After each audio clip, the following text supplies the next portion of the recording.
تخيل معايا مصر سنة 2023، بس مش مصر اللي احنا نعرفها. مصر انقسمت نصين، فئة فوق وفئة تحت. الأغنياء عايشين في مدينة اسمها يوتوبيا، ودي جنة حرفيا. كل حاجة فيها فخمة، أكل، شرب، متعة، أدوية، كل اللي نفسك فيه.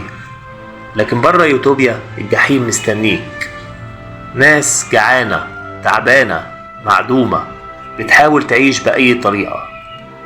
بطل الرواية شاب من يوتوبيا زهقان من الرفاهية، فقرر يدخل برا عشان يصطاد فقير.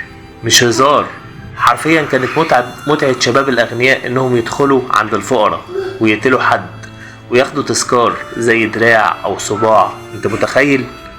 لكن اللي حصل معاه كان أغرب من الخيال. قابل شاب فقير اسمه جابر وبنت اسمها صفية، وبدأ يكتشف عالم جديد مش فاهمه، عالم مليان خوف وكرامة وأمل بسيط بس يقاوم لآخر نفس.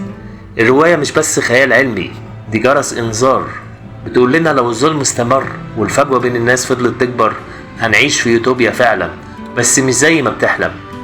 رواية قوية صادمة وسابقة عصرها. كتبها أحمد خالد توفيق سنة 2008، وتوقع فيها حاجات كتير حصلت فعلا بعد كده. لو ما قريتهاش ارجع اقراها فورا. يوتوبيا مش مجرد رواية، دي كابوس ممكن نصحى عليه في يوم.